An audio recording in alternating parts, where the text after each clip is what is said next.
मित्रों, जैसा कि आप सब जानते हैं कि अत्यंत ऐतिहासिक महाकुंभ के आयोजन में देश ही नहीं विदेश के भी श्रद्धालु पहुँचे और वहाँ पवित्र संगम में स्नान कर पुण्य प्राप्त किया।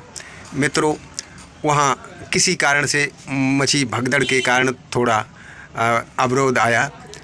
इस भगदड़ के दौरान जनपद औरैया के कस्बा याकूबपुर के श्रद्धालु सचिन गुप्ता जी और कल्लू तिवारी जी, ये दो उत्साही युवा श्रद्धालु अपने साथियों के साथ गए थे और इस भगदड़ के बीच संयोग से ये सकुशल घर वापस आ गए।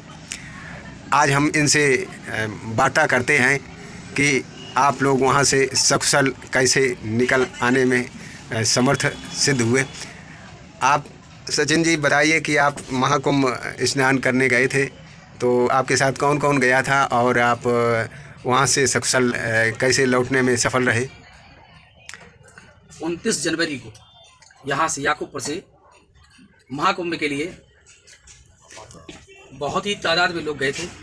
यहाँ से करीबन सैकड़ों की तादाद में लोग गए थे। 5 से 6 बसें गई थी यहाँ से, जो रात्रि को यहाँ से 8 बजे निकली थी और वहाँ सुबह पहुँची थी। इसके बाद हम लोगों ने महाकुंभ संगम के लिए वहाँ से यात्रा प्रारंभ की थी। लेकिन बस थोड़ी सी व्यवस्था थी, वहाँ पे गाड़ियों का संचालन नहीं था और पता चला वो जो है वहाँ पे उसी मध्य रात्रि को एक भगदड़ हो गई थी, जिसके दौरान वहाँ पे वाहनों का आवागमन प्रतिबंधित कर दिया गया था। अच्छा। इसलिए हम लोगों ने अपने पूरे जत्थे के साथ में पैदल यात्रा प्रारंभ की। हम लोगों ने करीब 30 किलोमीटर यानी कि अशोक वाटिका नवाबगंज प्रयागराज से पैदल चलकर हम लोग गंगा तट पर पहुँचे।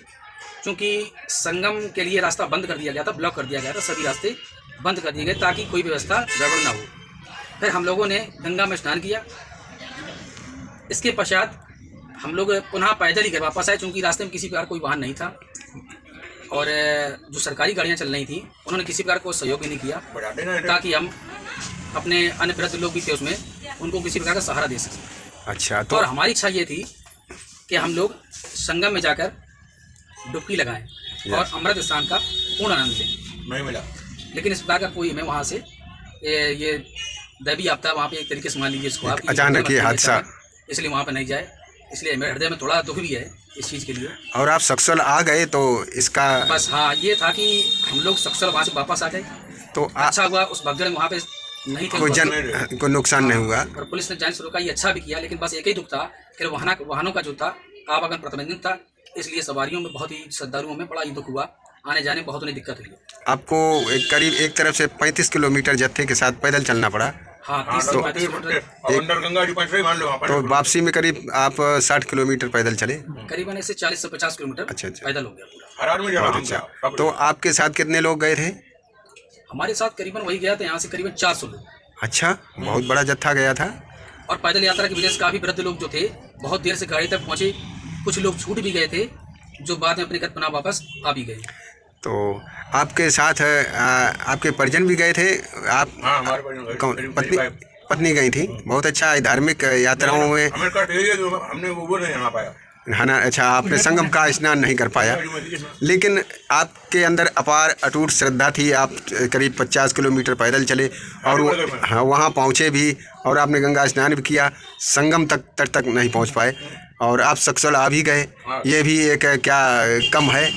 आपको ये भी तो कुछ आभास हो रहा होगा कि हम लोग सकुशल आ गए। अच्छा, तो आप भी गए थे? तो आप अकेले गए थे कि आप अपनी धर्मपत्नी को भी लेके गए? व्यवस्था को देख के अकेले ही गया था मैं। नहीं, जैसे ये आपके साथी हैं, ये अपनी धर्मपत्नी को लेके गए थे। धार्मिक क्रियाकलापों में, दर्शन में ये धर्मपत्नियों को ले जाना और शुभ माना जाता है। तो आप चलो आपकी नहीं तो अगली बार। और जहाँ पे वो जो घटना हुई है, ये हाँ, बड़ी हृदय विदारक घटना ये है। बड़ा ही दुख हुआ इस घटना के बारे में जानकारी होती है। हाँ, सबको हम उनकी आत्मा को जो है श्रद्धांजलि अर्पित करते हैं। बहुत अच्छा। जो भी ये महाकुंभ के दौरान हादसा हुआ और वहाँ जो श्रद्धालु दिवंगत हुए, तो अभी हमारे ये मित्र हैं सचिन जी और ये पत्रकार भी हैं, समाज सेवी हैं। और यहाँ याकूबपुर कस्बे में इनकी मोबाइल की दुकान है। किस नाम से है आपकी? सचिन इंटरप्राइजेस। हाँ, सचिन इंटरप्राइजेज के नाम से। और ये हमारे समाज सेवी साथी कल्लू तिवारी जी हैं। इनसे आपने अभी वार्ता की। और अभी जाने वाले श्रद्धालुओं से निवेदन है कि अभी वो थोड़ा समय रुक के जाएं, जब तक वहाँ व्यवस्था अच्छे तरीके से संपन्न ना हो जाए, क्योंकि तब तक जाएं और सतर्क रहें। वहाँ जाएं और स्नान करें, स्नान करके तुरंत ही वापस आएं। वहाँ किसी तरीके का जमघट ना लगाएं। महाकुंभ का आयोजन विश्व स्तरीय है और यहाँ जो भी इंतजाम किए गए वो वास्तव में काबिले तारीफ़ हैं, किंतु कभी कभी असावधानी बस ऐसी घटनाएं घट जाती हैं। हम सबका भी दायित्व है कि सावधानी बरतें और प्रशासन के दिशा निर्देशों का पालन करें।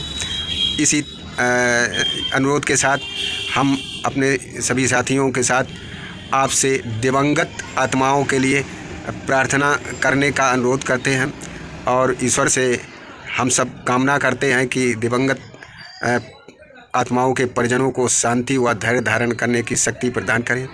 आप सबका शाश्वत शुभेच्छु पत्रकार व संपादक news of India 201 channel Ghanshyam Singh.